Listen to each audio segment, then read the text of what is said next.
Na metade do século XVI, o rei gerente, dono de meio mundo, lança novas embarcações ao mar.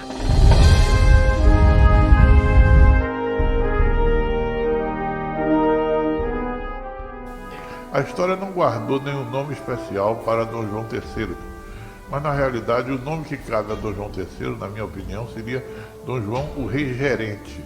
E lá estava um templário, um mestre de obras e seus comandados. Ele escolhe para vir para cá alguém que entendesse de artes militares. Os portugueses chegaram na Vila Velha, onde hoje é o Porto da Barra. Existia a Vila do Pereira. Vila do Pereira em lembrança de Francisco Pereira Coutinho. Algumas pequenas casas, algumas poucas casas, ali onde há hoje o Largo da Barra aproximadamente. Uma camboa de pescar, a casa de Diogo Álvares, Caramuru, pouquíssima gente. Caramuru, para morar, teve que montar algumas coisas. Então ele montou sua paliçada, ele ajudou a efetivar as moradias dos indígenas, dos tupinambás. A tarefa: tirar do papel uma fortaleza que guardasse a relação Oriente-Ocidente. Mas eles acabaram por fundar uma cidade mágica que já existia.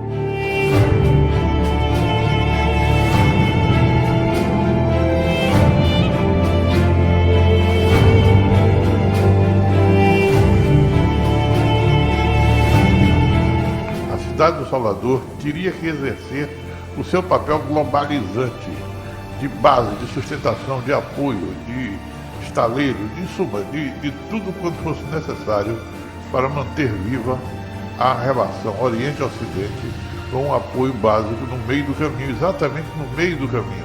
Eles acharam que ali não era interessante construir a fortaleza e eles foram mais ao norte. E esse norte é justamente ali onde hoje é a Praça Cairu, onde é a Rampa do Mercado, onde é o prédio da Capitania dos Portos. Ali que eles instalaram a Ribeira das Naus e é ali que tudo começou. E é ali que eles fizeram a primeira ermida de Nossa Senhora da Conceição da Praia, começaram a ajeitar a cidade para subir a ladeira e lá em cima fazer a primeira cidade que a gente já ouviu falar.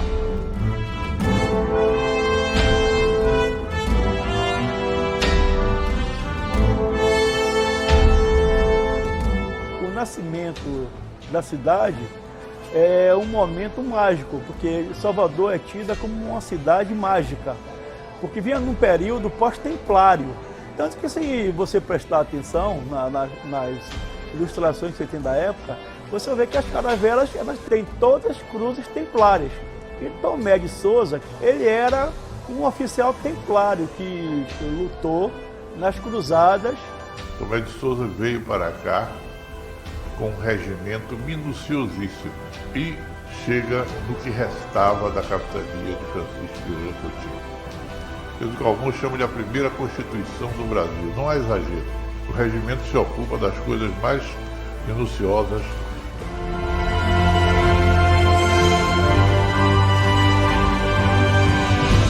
Reparem vocês, nesse minucioso regimento de Tomé de Souza, chamado Regimento de Almeirim, esse minucioso regimento, não há em um só momento grafada a palavra cidade. Dom João III, no regimento de Almeirim, conjugou outro verbo, que não é nem o circular, nem o habitar, nem o recrear, conjugou o verbo defendir. A história antiga, Salvador tinha uma topografia ideal para a defesa, porque tinha morros na entrada da barra e não tinha nenhum vale muito grande. Os vales eram essencialmente a drenagem dos inúmeros riachos que tornam um planejamento urbano extremamente difícil. O destaque realmente era para a defesa e para a catequização do povo.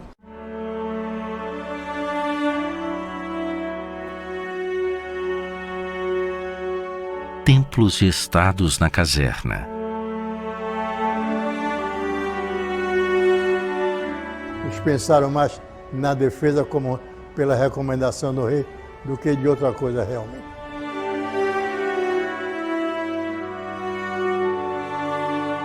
A cidade do Salvador edifica-se sobre a guarda dos bens da coroa e a salvação das almas.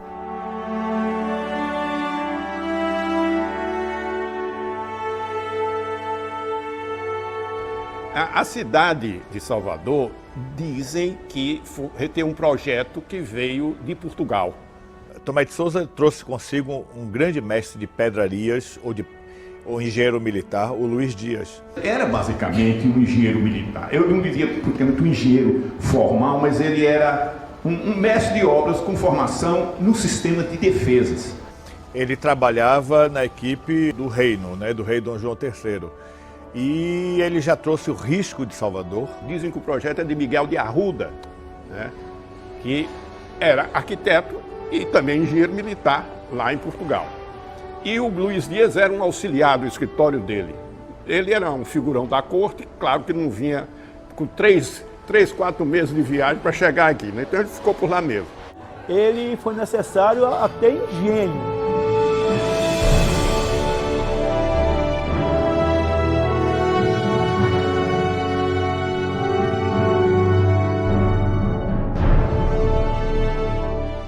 Devia ser um projeto detalhado, porque eles não tinham elementos detalhados de como era o terreno. Por exemplo, ele não sabia que ia chegar numa escarpa, numa falésia com quase 70 metros de altura. Ou se sabia, não sabia como chegar lá em cima. Porque quem esteve aqui antes dele, como o Américo Vespúcio, por exemplo, não deve ter subido. Não sabia o que tinha na frente, não sabia o que tinha por cima nem por trás. Eles projetaram linha de máxima, e o Luiz Dias aqui deu uma arrumada para adequar o projeto.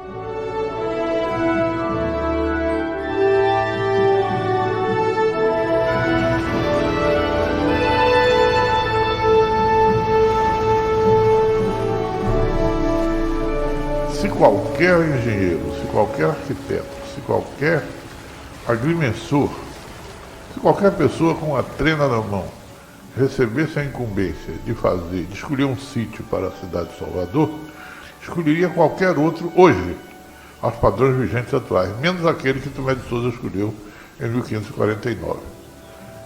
Esse é o antissítio aos olhos do arquiteto, do engenheiro dos dias de hoje. Ele escolhe o sítio que era o próprio, certo, o lógico, natural, o óbvio, para as suas intenções aqui na cidade de Salvador, em 1549, quando ele chega.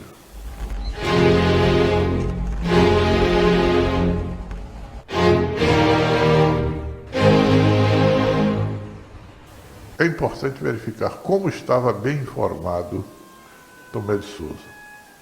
Esse homem que tinha experiência de guerra no norte da África e comandou tropas, veio para cá com intenções bélicas e escolheu exatamente o sítio mais próprio, mais certo, mais lógico para estabelecer o seu quartel, na verdade, muito mais do que uma cidade.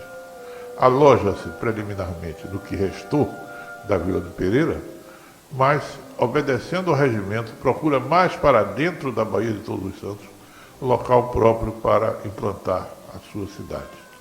E escolhe exatamente aquele mais acidentado topograficamente, aquele que cria todos os problemas, até hoje, para quem se ocupa com o urbanismo da cidade de Salvador.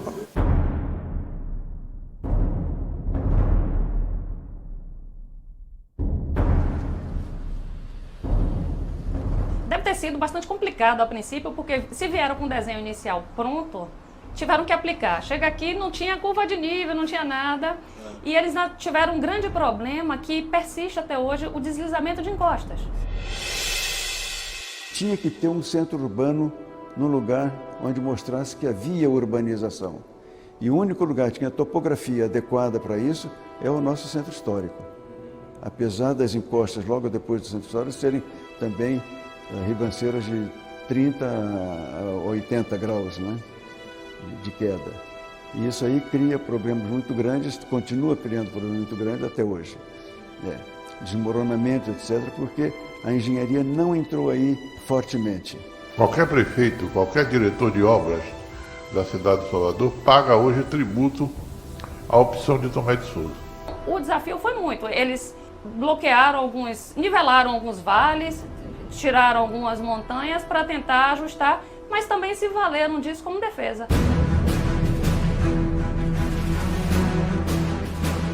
Nos primeiros momentos, a cidade de Salvador necessitava de uma escarpa para se defender dos ataques vindo do mar, né?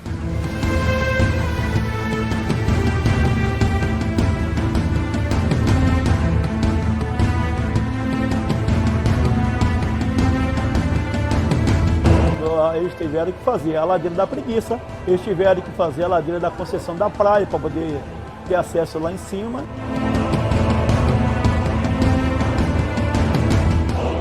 Mas ele já trouxe também um indicativo de um sistema construtivo a ser aplicado aqui, quando na Carta de Almerim o rei recomenda que se construísse uma fortaleza ou uma povoação grande e forte, a do Salvador, preferentemente de cantaria, ou de pedra e cal, ou de tijolo, ou até mesmo de taipa, contanto que fosse bem feita. Eles fizeram uma paliçada de madeira e ergueram em volta da cidade, como se fosse uma muralha para defender.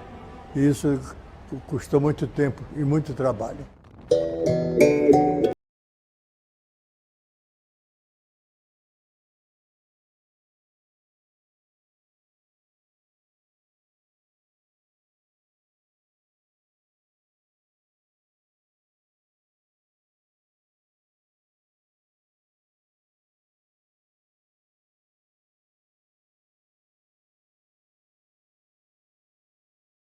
Nós estamos de posse de todas as possibilidades de executar a coisa como deve ser feita.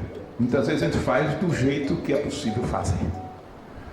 E esta coisa que digamos, um confronto com a realidade profissional, daquilo que é o desejável e daquilo que é o possível, foi o que o nosso bom Luiz Dias encontrou aqui, porque quando ele fez o muro de taipa, ele fez o muro de taipa sem cal.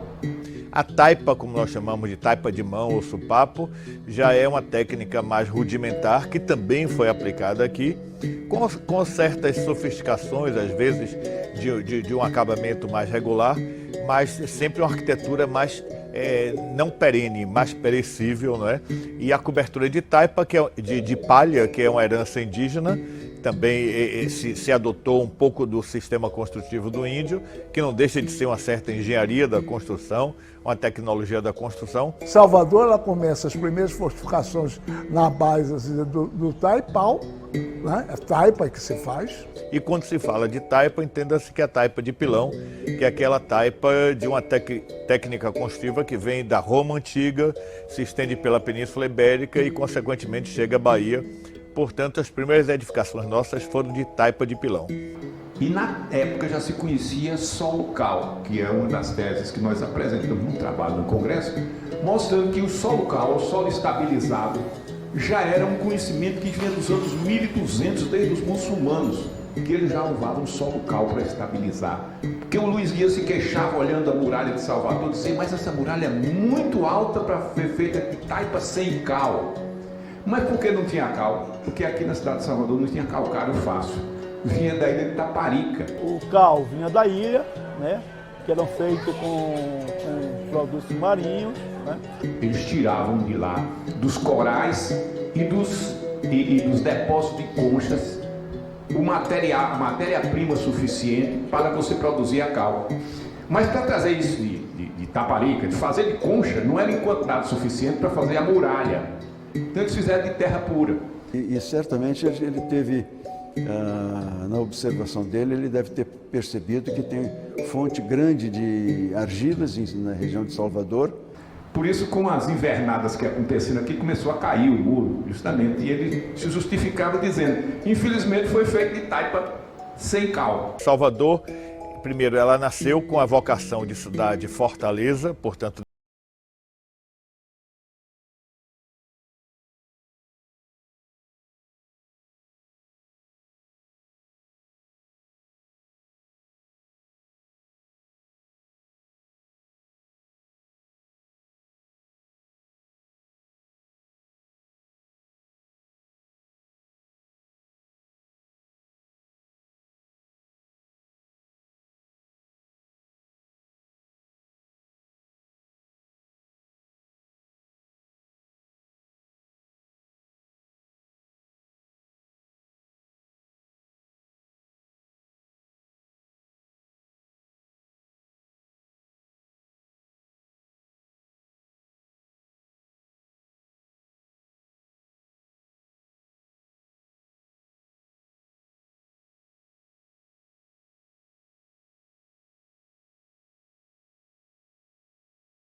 vocês que a estátua de Castro Alves está sustentada, a praça onde está a estátua de Castro Alves está sustentada por uma muralha, que se apoia, por sua vez, em outra muralha, que é a Ladeira da Conceição, que se apoia, por sua vez, em outra muralha, que é a Ladeira da Montanha. Considere que o declive da Rua Chile atual que na época da fundação se abriu para chamar Rua Direita dos Mercadores, hoje está muito mais suave do que eu era naquela altura. Se algum arquiteto aqui tivesse a pachorra de pentear curva de nível, seria um trabalho fascinante recompor a topografia que Tomé de Souza encontrou. A Rua Chile tinha um declive muito mais acentuado do que tem hoje, e aquele colchão de lixo, que é hoje a Praça Castro Alves, não tinha aquele grade, aquela altura era muito mais baixa. Como a Ladeira de São Bento era muito mais íngreme, a Ladeira de São Bento, o que havia, o caminho de São Bento, era muito mais íngreme do que é hoje, e a ladeira que hoje é a Ladeira da Barroquinha. Barroquinha porque barroca pequena, em contraste com o despenhadeiro de 70 metros, que é o nível do mar, em relação à Cidade Alta. Também muito mais intenso. Só no século XIX, na segunda metade do século XIX, é que os bondes puxados a burro deram configuração que tem hoje aquela área ali. A Praça da Feira, que corresponde hoje à Praça Castro Alves, estava num nível muito mais baixo do que está hoje. Basta olhar, basta pentear a Ladeira da Conceição para que você tenha isso bem visível ainda agora.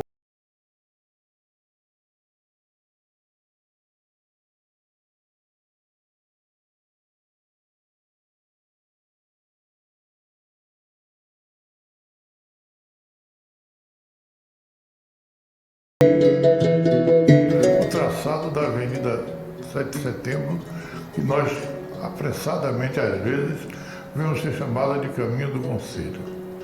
Mas Caminho do Conselho, ou Avenida 7 de Setembro, foi o primeiro elo entre os dois núcleos de povoamento, aquele que vinha dos dias da capitania, dos dias de Francisco Ferreira Coutinho, de Caramuru, e os dias da implantação da cidade, da Fortaleza grande e forte, que é a primeira expansão urbana. Porque antes de chegar à cidade de Salvador, já havia chegado a Vila do Pereira. Então nós vemos que a Vila do Pereira prossegue, ela não fica estagnada com a criação da cidade de Salvador. A Vila do Pereira prossegue, ela não morre. As ruas da Barra, todas elas, Bosque da Barra, Rua Direita, todas as ruas da Barra, continuam a sua vida de bairro tão bom quanto qualquer outro do centro urbano de Salvador. É o mais antigo bairro de Salvador, mais antigo bairro de Salvador, mesmo anterior ao centro histórico.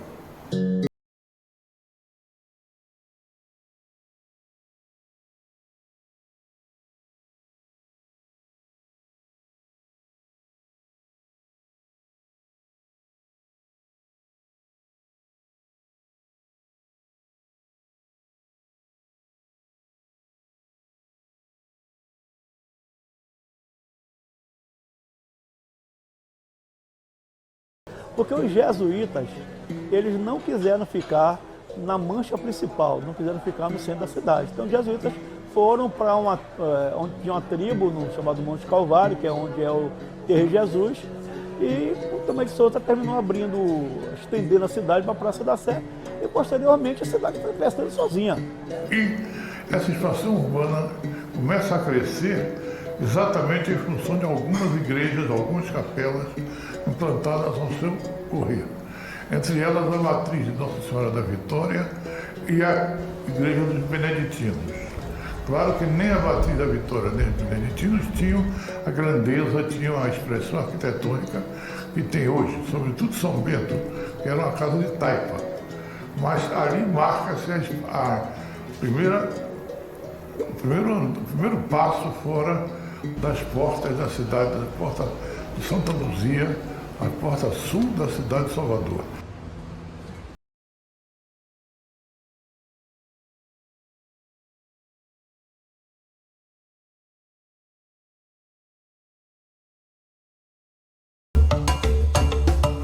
fortificações estabelecem no século XVII, mas é bom lembrar que o primeiro forte foi o de Santo Antônio da Barra, que foi muito antes. E quando Luís Dias chegou com Tomé de Souza na Ribeira das Naus, na área da Cidade Baixa, ele já fez alguns fortis, já fez alguns baluartes, que é necessário trabalhar e ter a defesa em si. A cidade foi construída de maneira que você tivesse uma condição fortificada, de modo a manter o Império Português. Então, nessa época, eles importaram muito engenheiros de fora, principalmente italianos, né? O combate de Filicaia, por exemplo, Século XVI, foi o que fez o fortinho de Montserrat, que se chamava São Felipe naquele tempo, e outras fortalezas que desapareceram aqui, possivelmente, né? Sim, com certeza. Era necessário porque eles estavam construindo um país, né? Quer dizer, uma colônia capaz de dar muito dinheiro a Portugal, e deu, né? Não há nada a reclamar, era normal na época, e se nós vivêssemos na época, nós seríamos portugueses e acharíamos perfeitamente normal o que estávamos fazendo.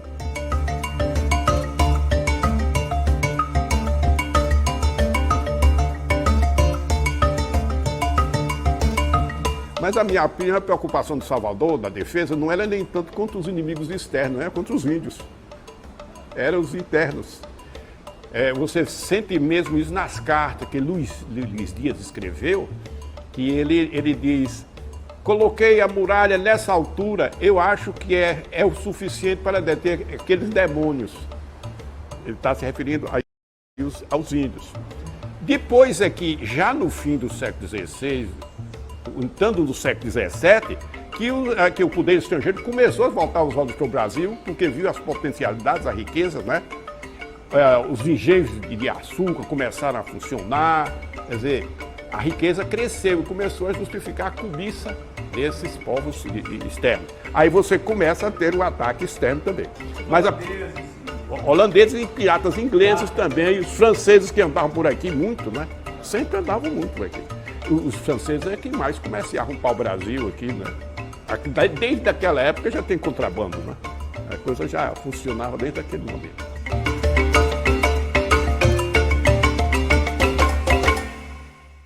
Portanto, no século XVI, meus amigos, nós temos a memória recriada, temos a memória retrabalhada. Não há, infelizmente, documentos de como se morou, como foi a residência, como foi a casa, como morou Pereira Coutinho, como morou Caramuru. Tudo isso fica por conta da imaginação. Não há nenhum testemunho dessa altura para nos falar da Constituição Civil do século XVI. Não há testemunho na Bahia do século XVI em matéria de Constituição Civil que não seja religiosa. Nós temos a igreja de Nossa Senhora das Neves, na Ilha da Maré, temos a igreja do Monte Serrate, temos a igreja de Nossa Senhora da Escada, e eu fico procurando uma parede perdida dentro do Mosteiro de São Bento, outra coisa assim, para significar a cidade de Salvador do século XVI. Uma cidade de taipa, uma cidade coberta de sapê, uma cidade onde os telheiros, isto é, os fazedores de telha, só chegaram de Portugal muito depois. Não deixou muitos documentos, não deixou muita reminiscência objetiva capaz de marcar a sua presença. Para vocês terem uma ideia, a igreja da Ilha de Maré não tem telhado por falta de quem fizesse telha. Toda a nave da igreja Nossa Senhora das Neves da Ilha de Maré é uma abóbada de berço, e é o extradorso da abóbada. Mais tarde, no século XVIII, foram cravadas telhas para evitar a infiltração. Não há o telhado como nós imaginamos agora. Quanto mais a parede de tijolo, cozinhar tijolo é negócio do século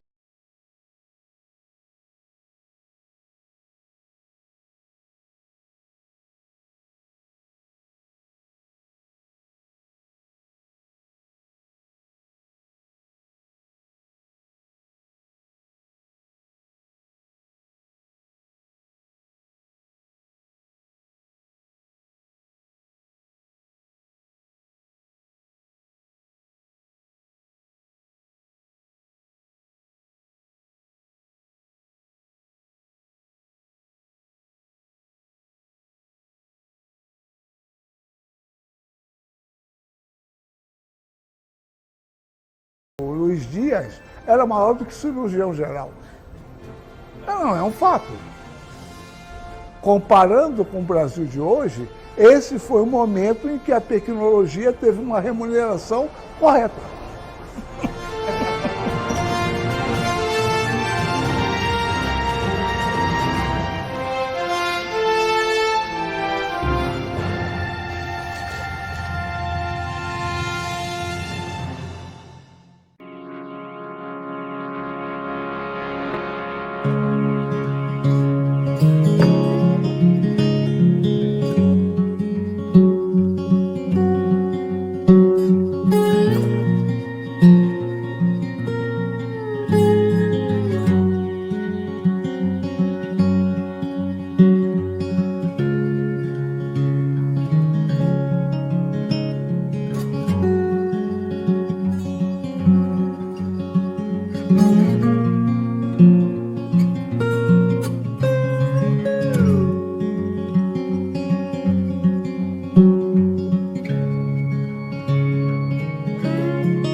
O primeiro baiano engenheiro usa a pena para registrar a grandeza das obras de seu tempo.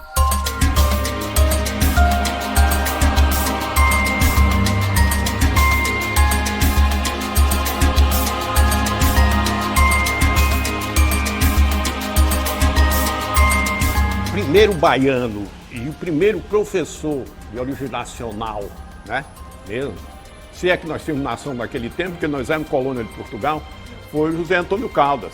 Era um sujeito extremamente habilidoso, mas ele veio de uma sequência de aprendizados com outros engenheiros militares aqui, principalmente com o Manuel Cardoso de Saldanha, engenheiro militar, que projetou nada menos do que a nossa Conceição da Praia. Nossa Conceição da Praia foi projetada por um engenheiro militar. É somente no século XVIII que nós vamos ter a grande aula militar da Bahia, e aí vão destacar nomes importantes da engenharia, como José Antônio Caldas, que foi um grande mestre da engenharia militar na Bahia e que traça o primeiro grande perfil da cidade do Salvador, que é de 1759, que depois vai ser repetido, atualizado por Luiz dos Santos Vilhena na sua publicação de Notícias Soteropolitanas e Brasílicas de 1801. O José Antônio Caldas foi o primeiro professor de engenharia de origem brasileira e baiano, nascido ali no Democrata, né? Que ali tinha um hospício, mas não hospício de loucos, hospício de religiosos, né? Ali naquela zona ali. E Caldas nasceu por ali. Em geral, todos os engenheiros, em geral, eram de origem portuguesa, que vinham para o Brasil e aqui viviam, não é? O Caldas é o primeiro que nasceu aqui e conseguiu subir as patentes. Todos chegou até Sargento Mó. Sargento Mó, engenheiro, que corresponde aí a mais ou menos, o Sargento Mó é o major, né? Eu já me referi a José Antônio Caldas, e quando eu digo importação é porque mesmo os nativos, os brasileiros, eles não eram formados aqui, eram formados em Portugal e, consequentemente, traziam uma engenharia, um traço, uma tecnologia de importação para nós, não é? Então, a formação não era nossa, a nossa formação é muito recente, é pós-império, não é? O Caldas ficou encarregado de cadastrar as fortalezas que existiam. Para quê? Para que o rei soubesse, com os seus assessores militares, quais as fortalezas que tinham e se elas eram suficientes para resolver o problema da defesa. Porque tinha o engenheiro-mor do reino, né? Serrão Pimentel, no século XVII era Serrão Pimentel, era o grande que escreveu o tratado, né? O tratado de engenharia militar, famoso. Todos eles seguiam, era um livro didático das aulas militares. Então, esses engenheiros militares, projetos que eram feitos por aqui. Para isso, o Caldas teve que cadastrar e desenhar todas as fortalezas, porque ele desenhava muito bem com os alunos dele. E o Caldas nasceu junto, vamos dizer assim, foi cria do coronel Manuel Cardoso de Saldanha, que foi o professor dele, que, encontrando as grandes habilidades que ele tinha, praticamente deixou como sucessor da aula militar. Mas o Manuel Cardoso de Saldanha era português ainda, né?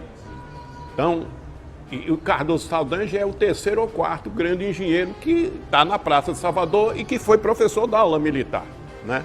Ele foi professor da aula militar da Bahia. Aí, quando chega em Caldas, no século XVIII, ele foi fazer serviço militar.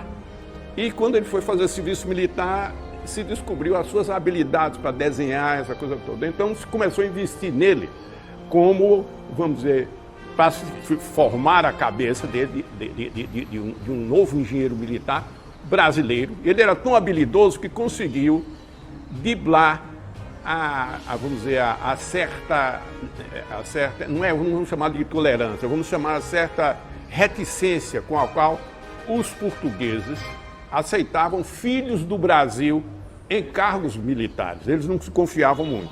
Caldas foi o primeiro. Tanto que ele ficou muito atrasado nas promoções dele. Ele chegou a ser um dos oficiais na categoria dele mais antigos.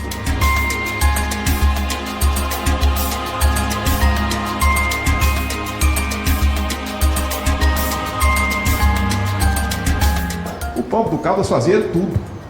Era realmente vamos dizer assim, um indivíduo extraordinário de conhecimento. E ele era muito humilde. Ele foi para Portugal, examinaram, o sujeito era examinado para ver se ele podia ser professor. Aí ele disse, mas eu não tenho condição de ser professor. Aí quando deram na academia a ele, eu não tenho, eu estou aprendendo. Aí ele disse, mas você não foi examinado por os grandes de Portugal e eles disseram que você tinha? Se eles disseram que tinha, você tem que ser professor. Um dia o Caldas, nas suas petições, disse, eu já sou o sargento-mor mais velho do exército português, sem promoção. Perdiam os processos dele, ele não era paniguado da corte. Os esquemas sempre tem a corte, a turma dali da panelinha e o resto que fica na periferia sofrendo.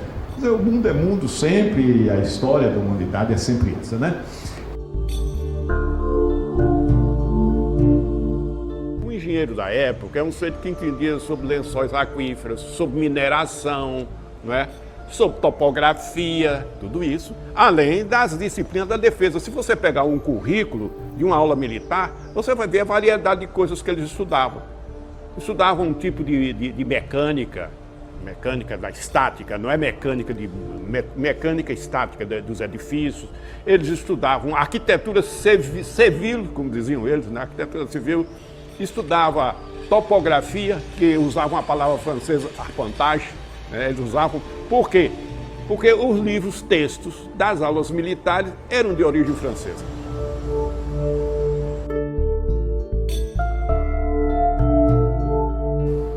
Olha aí, desenhos ainda dos alunos da aula militar da Marinha. Esses desenhos são primorosos.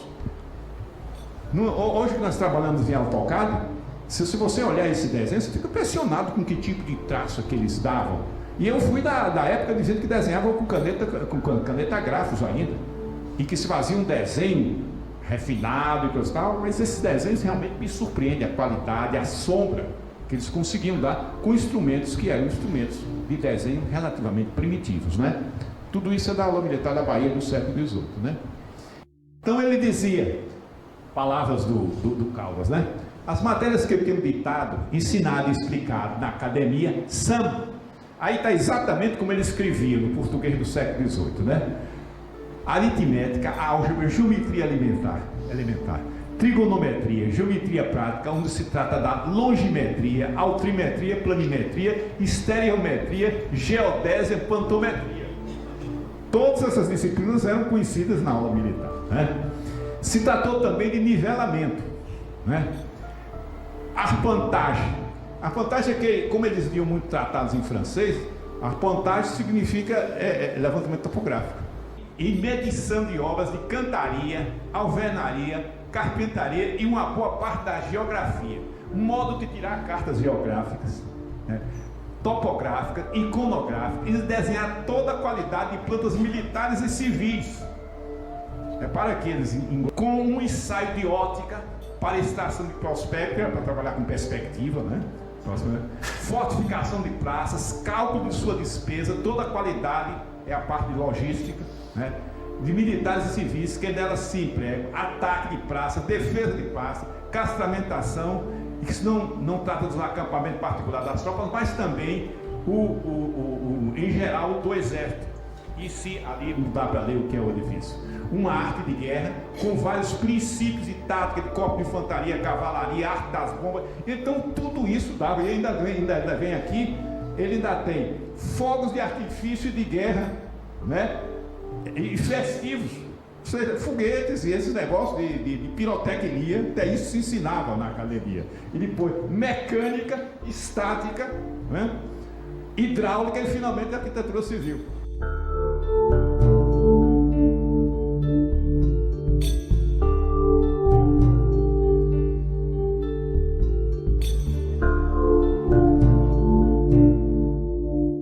Essas plantas eram desenhadas aqui, na aula militar dele.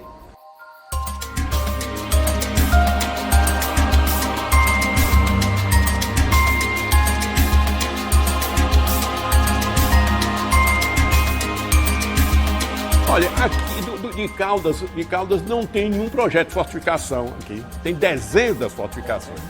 ele andou projetando fortificações, mas no Espírito Santo, em Vitória. Ele criou um sistema de defesa da Ilha do Boi, essa coisa toda. Para isso ele saiu daqui e foi destacado para ir para lá. Então o nosso Caldas aqui se destaca mais como professor, porque na época que ele começou a trabalhar, poucas fortificações foram feitas.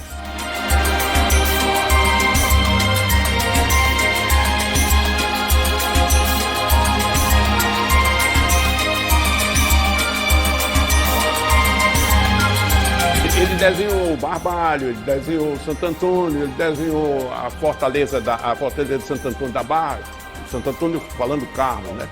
Desenhou, ele fez o que? Cadastros, com esses cadastros, mas não é projeto dele, os projetos são mais antigos.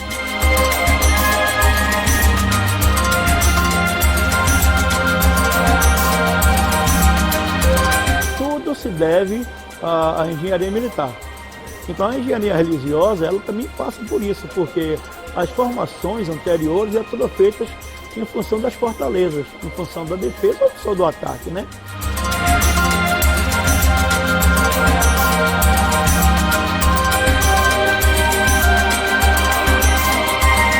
Fortes e igrejas dividem a paisagem com solares e palacetes, mas são as casas de porta e janela que marcam uma nova fase. Começa-se a morar na cidade da Bahia.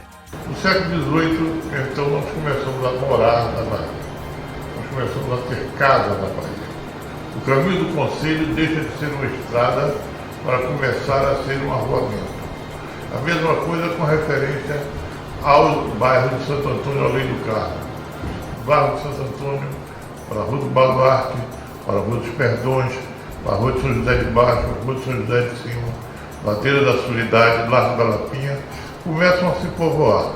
Nós estamos no século XVII. Povoar de casas pequenas, casas, como se dizia bem na época, a expressão ficou presente até hoje, casa de porta e janela.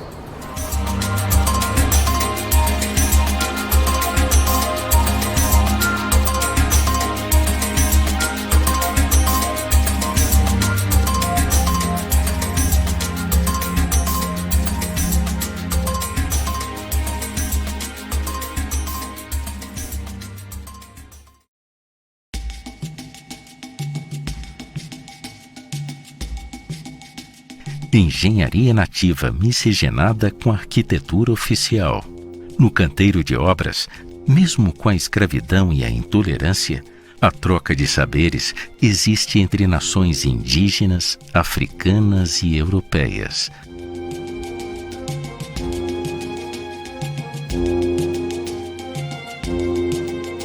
Cada um contribui com o seu legado, não é? Agora, não vamos, digamos assim, deixar de lado de que existe uma arquitetura oficial. E a arquitetura oficial, obviamente, ela traz parâmetros, princípios, informações e posturas, até de posturas municipais que exigem uma determinada tecnologia da construção, o emprego de materiais, proporções da arquitetura e tudo mais, que é essencialmente portuguesa. Mas, sem sombra de dúvida, o legado africano e o legado indígena estão presentes e contribuíram muito. E contribuíram muito até porque o fazer, o know-how, não é somente aquilo que você aprende na escola, mas aquilo que você traz de berço, de sua herança cultural. Que não é uma nação, são várias nações com graus de conhecimento diferenciado. Você tinha, por exemplo, os bantus. Os bantus tinham um grau de cultura, inclusive eles falavam e escreviam, não é? Eles dominam a escrita, coisa que na época o colonizador português, em sua maior parte, não dominava. E boa parte desse pessoal é de religião muçulmana.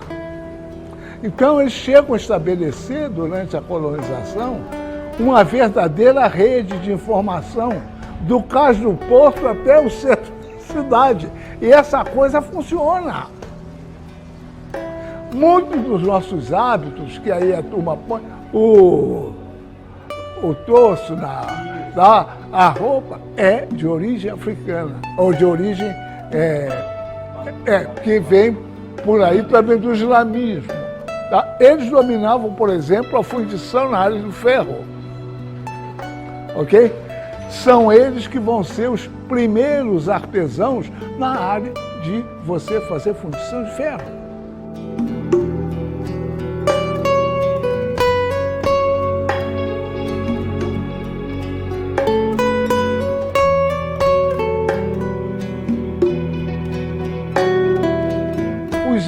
Os índios também têm sua contribuição, desde a construção de canoas ao domínio de plantas medicinais, de técnicas inclusive de agricultura, que nós podemos dizer que não são as mais adequadas, mas que o colonizador incorporou, como o caso da coivara, que até hoje a gente usa, que é um método primitivo de tratar a terra por queimada. Mas nós fazemos isso até hoje. Foi incorporado à cultura.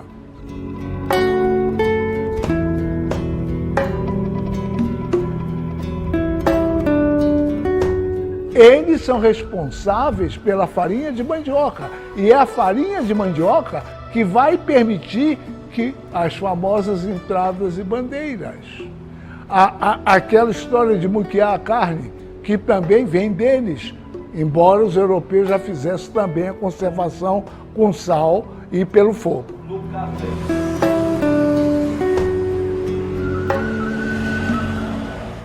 Então as casas são rústicas, as ocas, elas são rústicas, mas são feitas de quê? Na base de madeira e de palha, seja de palha de folha de coqueiro ou sapê, o que fosse, tá? Mas é um tipo de construção que é originária deles e de alguma forma nós adaptamos. O uso de rede, tá? Então tem muita contribuição deles.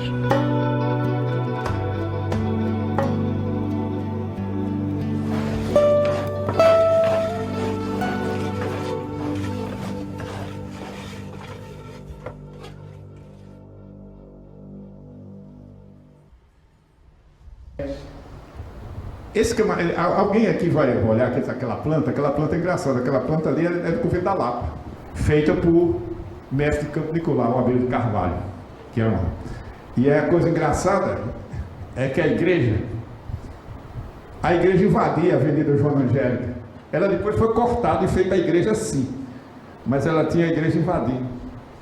E ela foi feita, a igreja da Lapa, do convento da Lapa, que foi feita no século XVIII, ela foi feita em cima de umas trincheiras, das trincheiras velhas da rua Joana Angélica, da Rua das Trincheiras. E tanto que tem um parecer dos engenheiros militares, que é um parecer de caráter urbanístico, se podia fazer o convento ali, destruindo as trincheiras, se aquelas trincheiras ainda eram importantes com a cidade, com aquele tamanho que já tinha. Então, vem o Nicolau, faz a planta, desenha e diz, não, essas trincheiras já não tem mais serventia, porque a cidade já extrapolou, os limites, essa coisa toda, né? Esse é Nicolau de Carvalho, que também foi professor da aula militar daqui, e depois da ficou cego.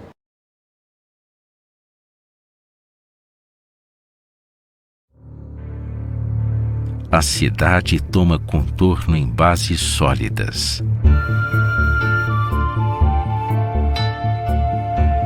O maneirismo ele traz a grande engenharia do Renascimento para cá. Maneirismo é uma modificação de um determinado momento, de determinado movimento cultural, na busca de alguma outra coisa mais nova.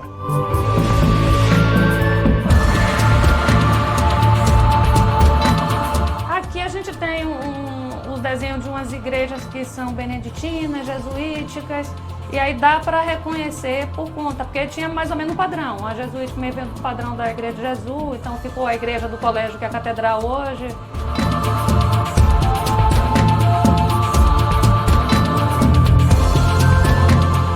O maneirismo é sucessor do Renascimento.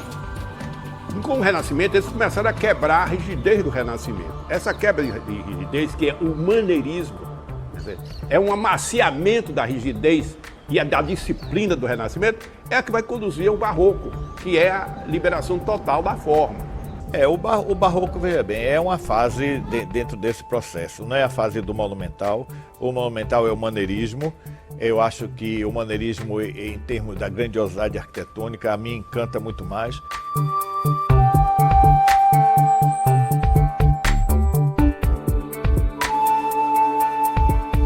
A nossa catedral, por exemplo, consideram alguns autores que seja maneirista. A grande engenharia nossa foi a engenharia do maneirismo, as grandes cúpulas. O barroco ele praticamente não empregou cúpulas. No maneirismo nós temos o emprego das cúpulas. Os grandes exemplos de cúpula que nós temos aqui ou são do maneirismo ou já são do século XIX, mas não do barroco, não é? Não na sua decoração interna, que ela tem coisas barrocas, altares barrocos. E alguns até neoclássicos.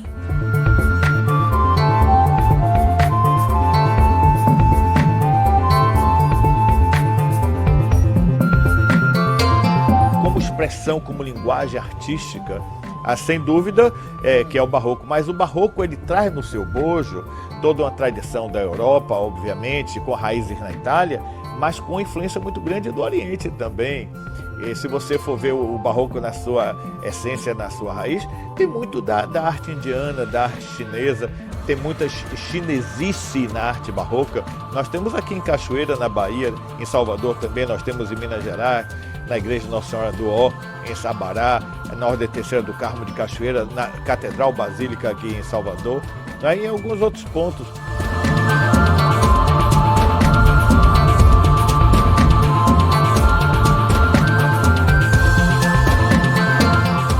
Então, nós temos algumas coisas, não temos uma igreja que seja pura aqui.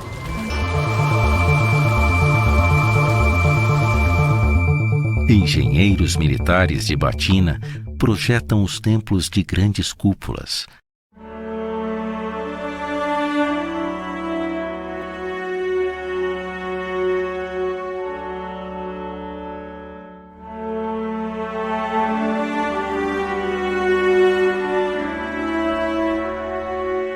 A cidade é uma célula viva.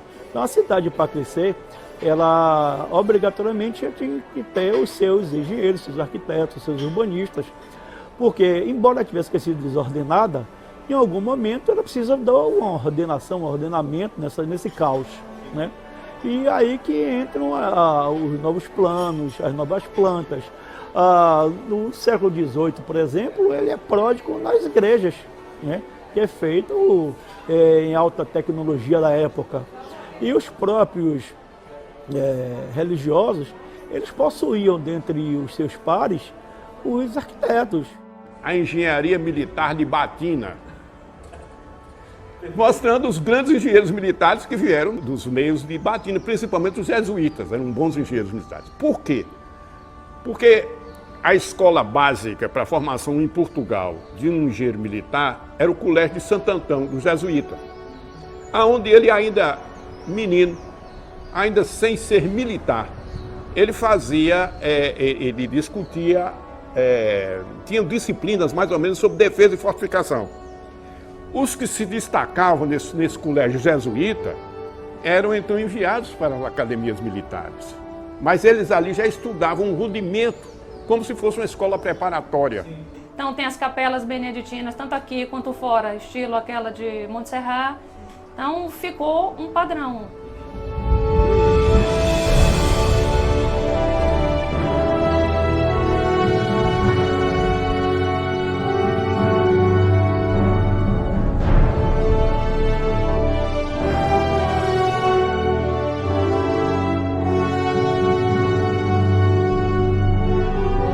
Os beneditinos são a ordem religiosa, a mais antiga ordem religiosa da Igreja Católica, né, que é a que se instalou em 1582, e por volta de meados do século XVII, eles trouxeram para cá um arquiteto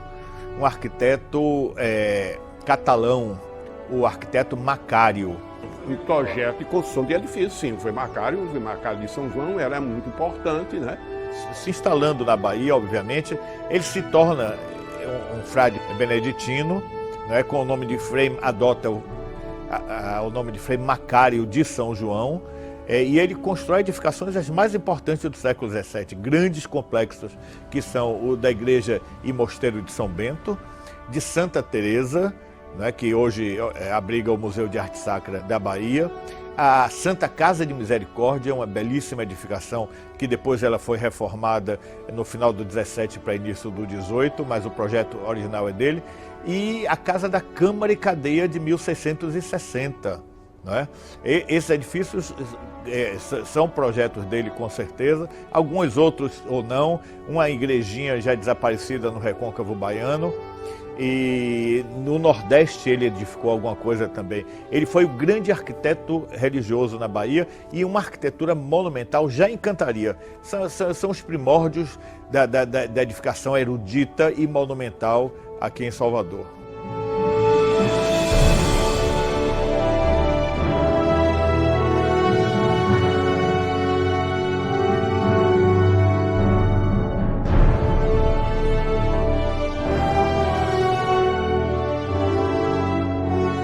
Então, um dos conjuntos mais monumentais é o de São Bento, que é essa obra maneirista do Frei Macário de São João, não é?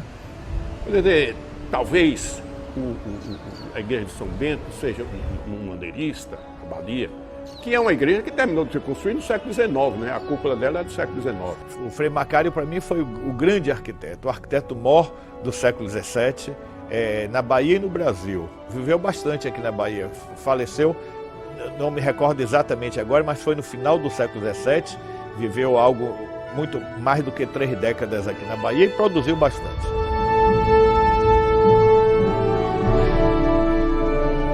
Porque maneirismo, então, tem essas duas espécies. Então, nós podemos chamar assim, por exemplo, o gótico flamejante, é um maneirismo do gótico, né?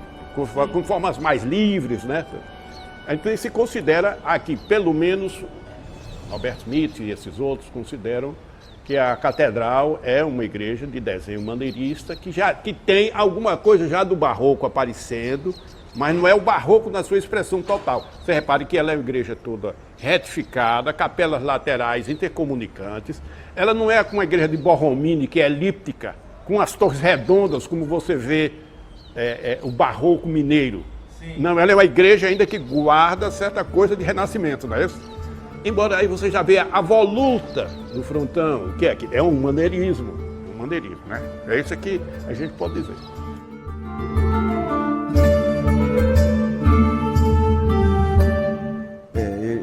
Eu acredito que realmente a igreja deve ter desempenhado uma função muito grande para mostrar o que a engenharia era capaz de mostrar. Nós temos os templos antigos aqui do período colonial, são todos muito bem construídos, estão de pé até hoje. E essa coisa, inclusive, nós transplantamos de volta para Portugal.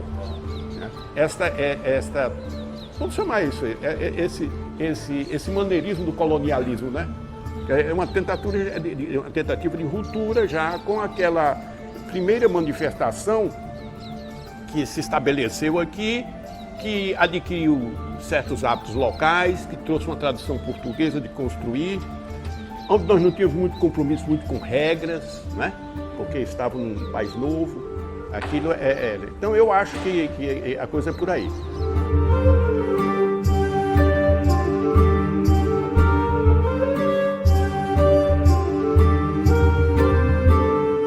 As transformações na Europa são mais difíceis, porque tem um peso, uma densidade cultural de uma tradição muito forte, que às vezes lhe inibe de você avançar um degrau ou propor alguma coisa de novo. Porque as pessoas que vão projetar sentem o peso do Miguel Ângelo, de um Bramante, de um Brunelleschi por trás, e aquilo lhe tira um pouco a iniciativa dos avanços. Nós aqui não vivemos era um terreno fértil, livre, vazio, não é? Onde não existia uma tradição cultural extremamente forte. Isso deixava certa liberdade. Tanto que nós temos aqui alguma coisa que se assemelha à arquitetura de Portugal, mas tem alguma coisa que tem maior liberdade do que ela.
grande destaque na Bahia, no século XVI, é, primeiro, a fundação da cidade como uma cidade-fortaleza, mas o principal, a meu ver, foi a instalação dos estaleiros para a construção naval na Bahia.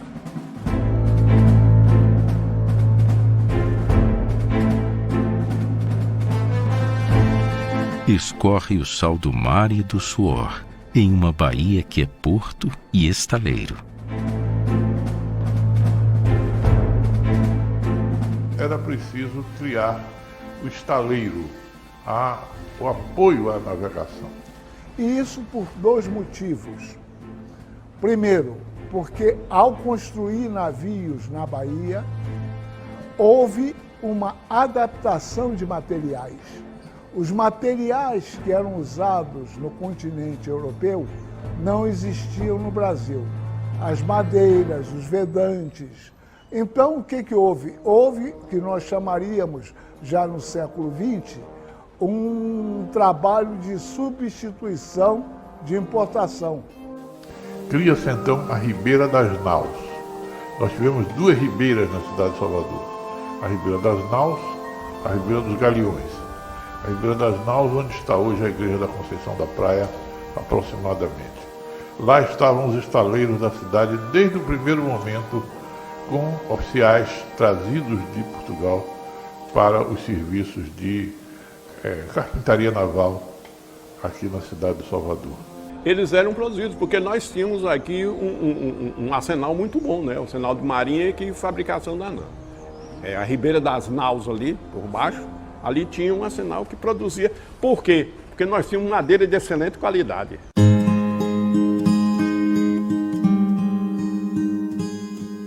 A madeira de lei que batiza esta terra é usada fartamente no mar. Os portugueses começaram a identificar os vegetais em função de sua aparência externa.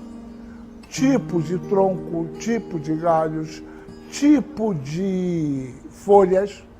E com isso, eles vão substituindo as madeiras do continente europeu por madeiras brasileiras. Eles conseguem utilizar determinados tipos de cipó para fazer a calafetagem naval. E a Bahia, em breve, se torna um dos grandes fabricantes de navios desse país. Inclusive, a Bahia fabricou navio que o reino português utilizou em guerra. Eu acho que foi na Batalha de Lepanto. Foi navio fabricado aqui. Embora a nossa madeira fosse uma madeira um pouco pesada, mas ela era resistente ao teredo e esses outros moluscos, as cracas, esses animais marinhos que costumam se perfurar nos casos do navio. Ele é um pouco mais resistente que sua madeira dura, né? Salvador tem um grande destaque, que é o fato de ser o maior porto do reino português depois de Lisboa, por algumas razões. Primeiro, era mais fácil, utilizando as correntes marítimas, você vir de Portugal para Salvador, o Porto da Bahia, e daqui para a África, e vice-versa, utilizando os ventos e as correntes marinhas favoráveis, como também, como aqui você tinha água e tinha artesãos e tinha madeira, você reparava os navios aqui e eles seguiam para a África e vice-versa. Então Salvador passa a ser o maior porto fora da metrópole do reino português.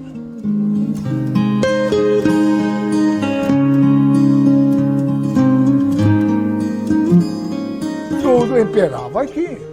Quer dizer, quando você fala depois no estaleiro naval do Rio de Janeiro, tudo bem, você tem lá, já depois do século XIX, final do século XVIII, principalmente século XIX.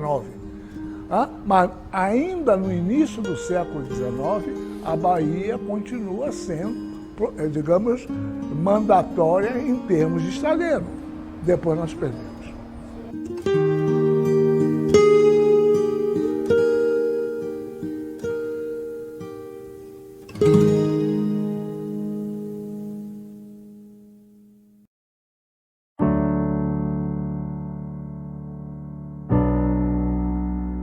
a nossa arquitetura e a nossa engenharia, ela começa muito rudimentar. Só depois do século de 1600 e pouco, século XVII, é que começam a vir os engenheiros portugueses.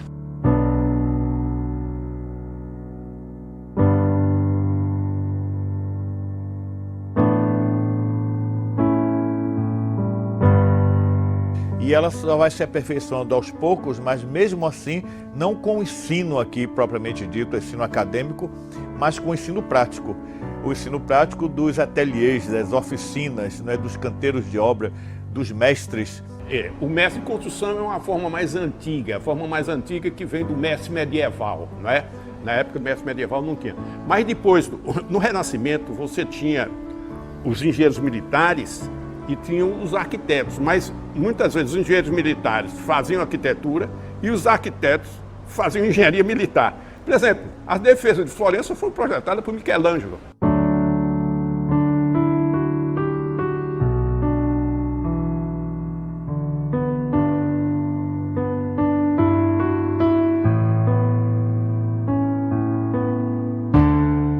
Arnolfo de Câmbio, homem medieval, projetou as defesas de Florença. Então, não existia muita separação entre engenharia e arquitetura. Um fazia uma coisa e a outra. A primeira experiência de engenharia e arquitetura é justamente essa criação dessa rede de fortificações. Essa é a primeira experiência que nós temos, que a gente vê, porque era necessário, através dos estudos que eles tinham dos gregos, dos próprios romanos, mas o Brasil precisava evoluir em termos de desenvolvimento da sua própria mão de obra, dos seus próprios especialistas.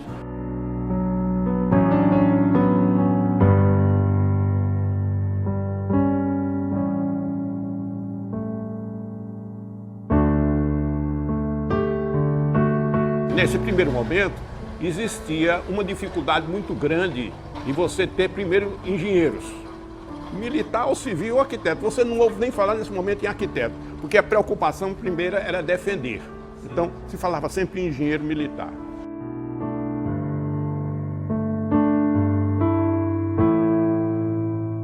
O saber dos campos de batalha guia o traçado urbano.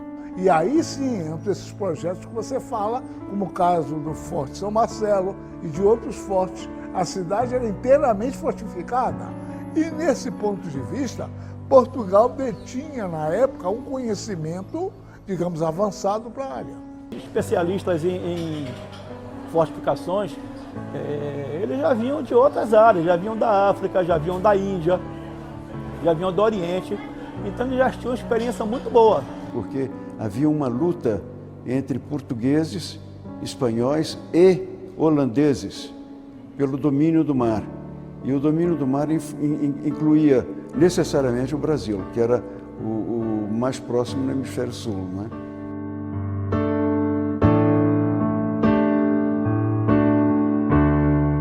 Homens manobram as águas e formam diques para proteger a cidade das ameaças que vêm do mar. Então, Salvador foi escolhido por dois motivos, por três. Primeiro, era um lugar que você tinha água disponível.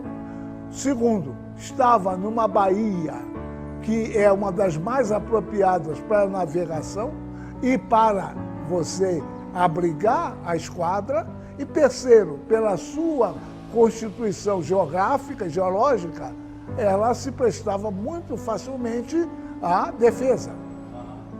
Basta ver que os holandeses ficaram em Recife mais de 30 anos, e aqui só ficaram um ano e foram postos para fora. Existia, inclusive, a ideia dos antigos engenheiros militares, que era de fazer um dique pela Centenário todo aqui, para barrar a invasão de qualquer exército que viesse para o lado. Digamos, se desembarcasse do Rio Vermelho. Só tinham três hipóteses aqui de tomar a cidade de Salvador. Você descia no Rio Vermelho e vinha na cidade por detrás, não é? A segunda foi que os holandeses utilizaram, em 24, invadiram ali pelo Porto da Barra. E então o centro subia pelo caminho da Vila Velha, que é a Avenida 7 de Setembro, não é?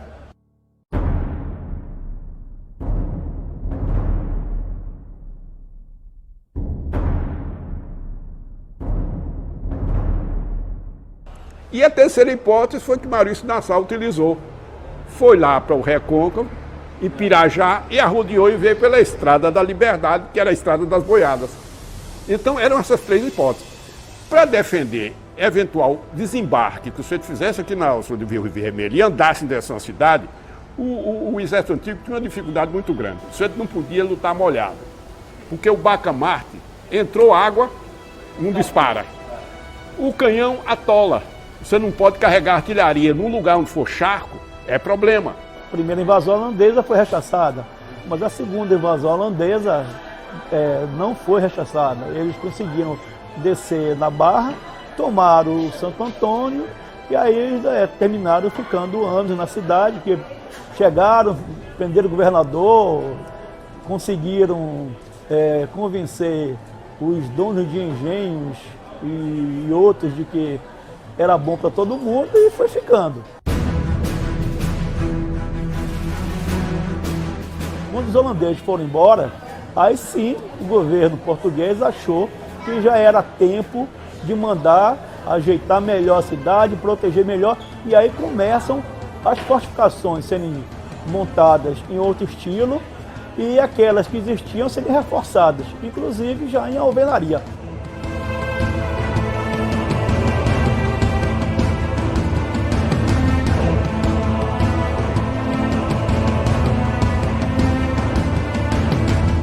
Olha, eu acredito aqui, é uma das coisas que eu ainda não consegui provar, vamos dizer assim, em termos documentais. Mas existe um jesuíta também, que era confessor do Marquês de Montalvão, e esse Marquês de Montalvão, ele só passou um ano como governador geral aqui.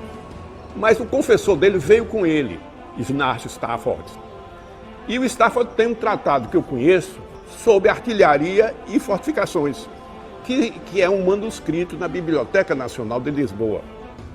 Eu acho que foi ele que influenciou Montalvão para fazer a segunda linha de defesas que Salvador teve.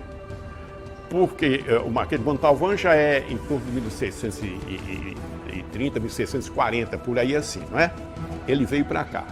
Já é pós primeira invasão holandesa e pós segunda invasão holandesa. A segunda invasão holandesa é de 638, não é isso?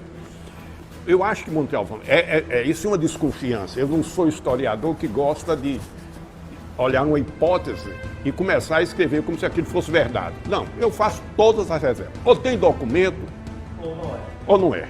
A gente pode dizer que é uma hipótese. Por quê? Porque ele trouxe esse Stafford. Olha, esse Stafford tem um nome escrito, um tratado escrito sobre engenharia, trouxe para cá. E da época que o Montalvão veio para cá, passa a criar-se um novo sistema mais amplo de defesa, porque aquele primeiro que defendeu a cidade na época da invasão holandesa, que terminava na Baixa Sapateiros, onde tem o dique dos holandeses, né?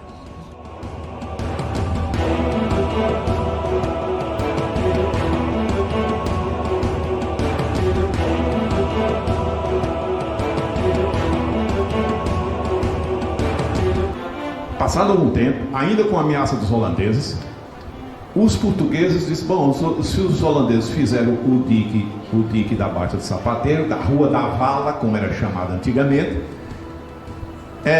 nós vamos fazer um novo sistema, porque a cidade de Salvador cresceu, que é o sistema do dique do Tororó. Esse já foi feito pelos portugueses em torno de 1640, que aquilo ali é uma zona toda encharcada, tanto que todas as plantas antes de 1630 você não vê o dique do Tororó. Só vê o dique do Tororó a partir das plantas de 1640. Mas a cidade começou a ganhar aquelas colinas, aquelas elevações, na direção do Campo da Pólvora, né? Vai por ali, Campo da Pólvora, Joana Angélica. Tanto Joana Angélica é chamado antigamente de Rua das Trincheiras. Quem me disse foi Cid, né, Teixeira. Bom, então como a cidade cresce, uma defesa não podia ser mais aquela defesa limitada que terminava na Baixa Sapateiros. E aí é onde nasce o dique do Tororó. Aí os portugueses fizeram, bloquearam e criaram o dique do Tororó. Essa aí é uma planta de 1700 e pouco, você vê. Esse dique do Tororó, feito e desenhado por um engenheiro francês, um oficial de engenharia francês que veio aqui. e que tinha certamente segundas intenções de espionagem, porque foi justamente feita na época que os franceses andaram invadindo o Brasil. Em 1711 invadiram o Rio de Janeiro. E veio um oficial aqui, como ele está falando, de turismo, e andou desenhando a cidade de Salvador. É essa, a famosa planta de baixo, que é a planta de um oficial chamado Fraisier. Mas aonde ele já mostra a presença do dique do Tororó, que era uma imensidade nessa época. Ele ia de lá das Sete Portas, né? Ele descia, aquilo tudo era charco, entrava no Largo dos Leões, e era charco até ali, e é por isso que tinha a Fortaleza do Barbalho em cima, e o Forte do Camarão, porque tinha água e a fortaleza lá em cima para proteger. E ele vinha e emendava pela rua de Jalma Dutra, né? Que era tudo alagado, passava por aí, ia até aquele setor ali onde tem a delegacia de polícia redonda, tem a ladeira da Fonte, quem vem de lá do Barbalho, por que parava ali? Porque em cima tem o Forte do Barbalho que fechava, então você tinha o perímetro de água, as fortalezas fechando e a escarpa do lado da Bahia. A cidade da Bahia foi concebida pela engenharia militar para se defender dessa maneira. Eu acredito que foi iniciado, a ideia deve ter nascido do Stafford, porque ele era a eminência parda, era o confessor do governador, e com entendido de fortificações, deve ter sido ele que deu esta dica, né? O que é fato que realmente aquele dique foi feito, foi crescendo, né? E ele tomava conta daquilo, descia pelas Sete Portas, né? E o Largo dos Leões, porque lá no Largo dos Leões, depois, logo adiante, está lá a Quinta dos Padres, dos Jesuítas, né? Que tinha também a Quinta do Tanque, tinha um tanque com barco navegável e tudo isso, que era para molhar as plantações dele. Então, é isso que vocês estão vendo. E esse projeto da nova cidade, crescida, com as ampliações das cidades crescidas, foi feita possivelmente por esse general, tenente-general Gaspar Pinheiro Lobo, que esteve aqui na época de Montalvão.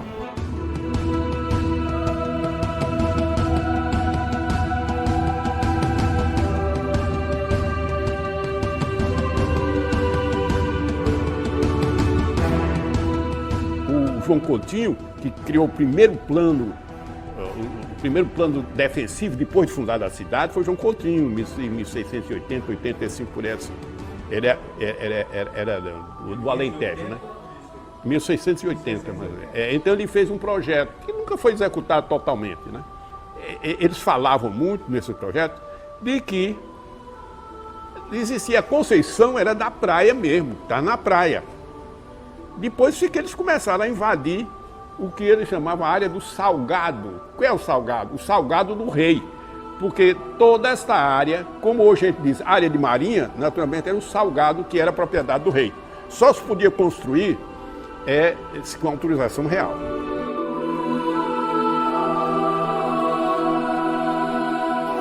Cidade do Salvador, centro de um processo que informa todo o mundo do seu tempo.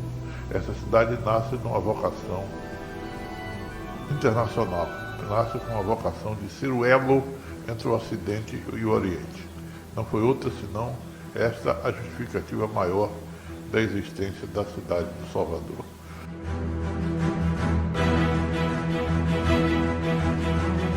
E Salvador vai permanecer centro desse país até a época de Pombal, quando a capital então foi transferida para o Rio de Janeiro.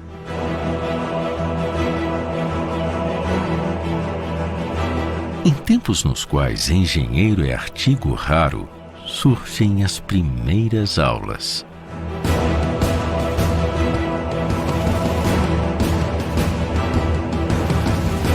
A história da engenharia, mais ou menos aqui, começa de maneira informal, ainda, vamos dizer assim, no fim do século XVII, 1696, mais ou menos, para ser mais exato.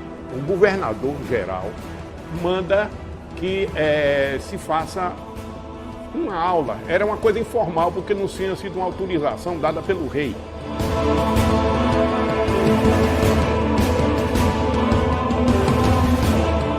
Era uma autorização do governador. Então não era uma aula oficial ainda. Mas o José Paz Esteves era um capitão, engenheiro, que deu essa primeira aula aqui na Bahia.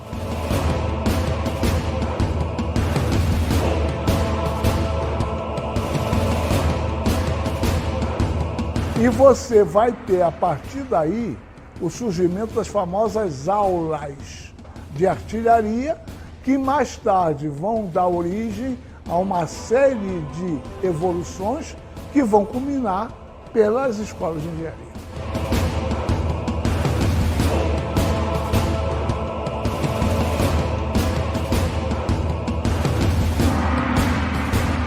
Lembrando que um pouco antes, o Brasil sofreu influência muito da chegada da missão francesa. A missão francesa foi determinante para que houvesse essa perspectiva de se criar uma profissão própria de brasileiros próprios. E é claro que os portugueses começaram a oferecer essas aulas.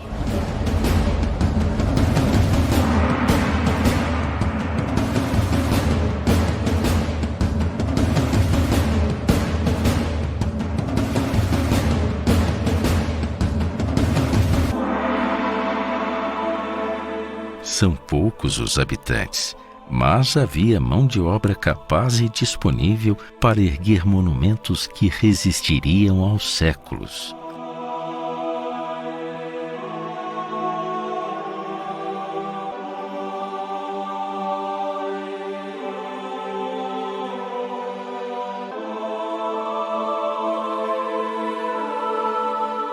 Éramos uma cidade de 50 mil habitantes, se tanto. 50 mil habitantes é o cálculo mais otimista feito por alguns historiadores. Eu estou no começo do século XVII, a primeira metade do século XVII. E essa gente fez coisas, eu vou rolar aqui algumas para vocês. Havia mão de obra disponível, havia mão de obra capaz de pegar a Ordem Terceira do Carmo, a Ordem Terceira de São Francisco, a construção da primeira igreja, a construção da Igreja da Graça atual, a edificação da Igreja do Loreto, lá do outro lado da Bahia de Todos os Santos, a construção da Santa Casa da Misericórdia, em 1650, a construção da Igreja da Palma, também em 1650. Havia mão de obra disponível na cidade, em matéria de pedreiros e canteiros e oleiros, de modo geral, para manter viva a construção dessa cidade. Era, na verdade, um vasto canteiro de obras servido por um porto. Isto é que era a cidade de Salvador naquela altura.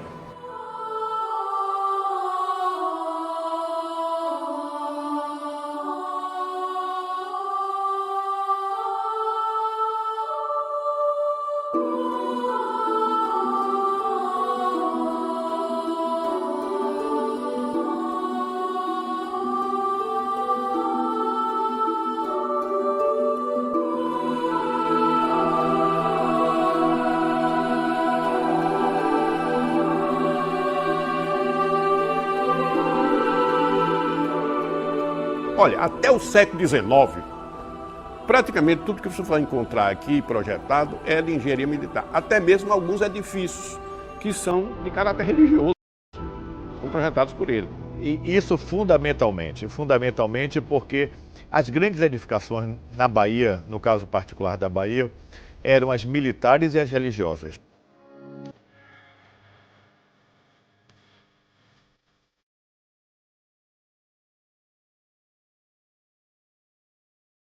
Ela é a origem, é a mãe, né, que marca.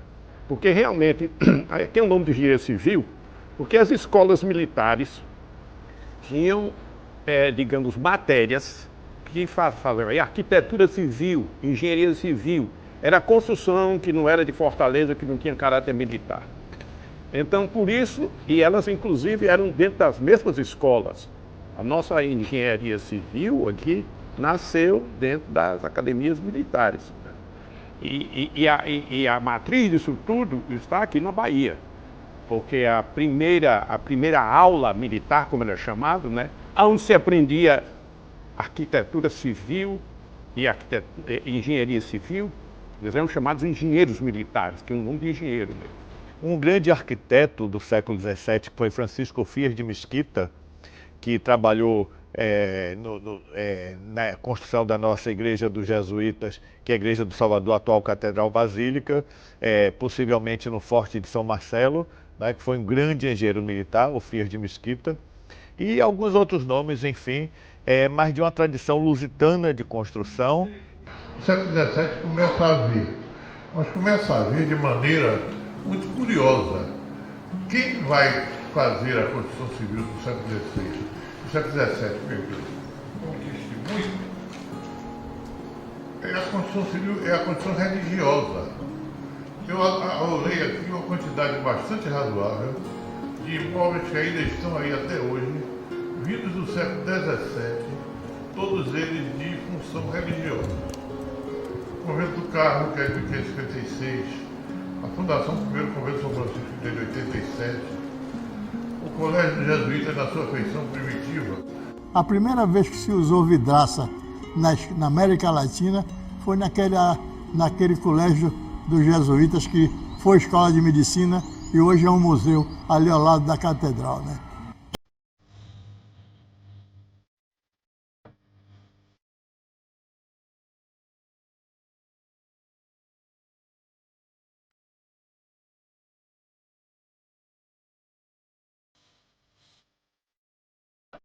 Então, eles faziam arquitetura e engenharia misturada. Não existia muita separação.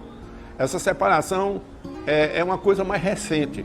Até o fim do século XVIII, engenheiro militar e arquiteto eles eram muito misturados.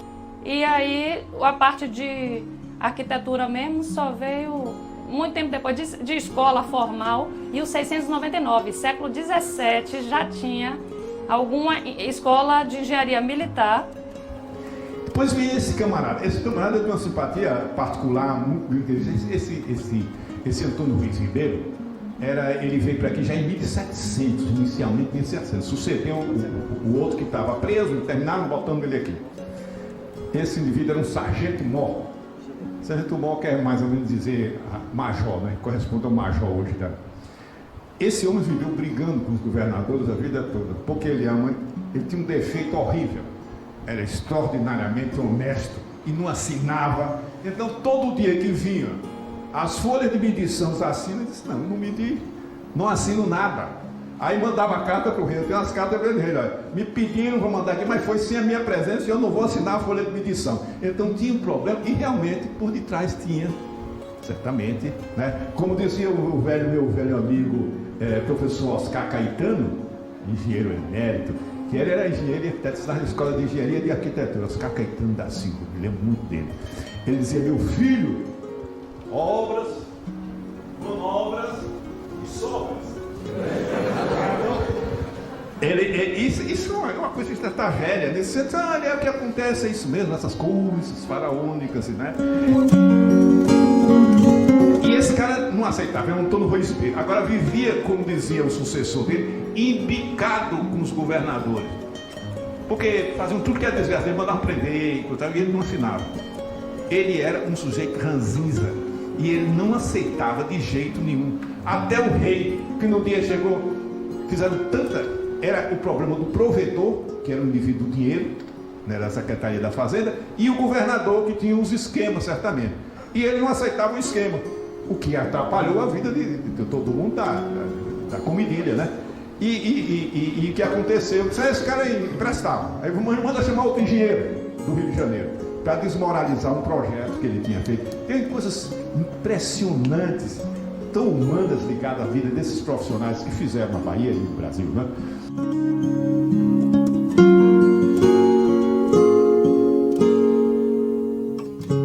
Mas até esse momento não tinha nenhum brasileiro pelo meio. O primeiro brasileiro que vai aparecer é o Caldas, no século XVIII, não é?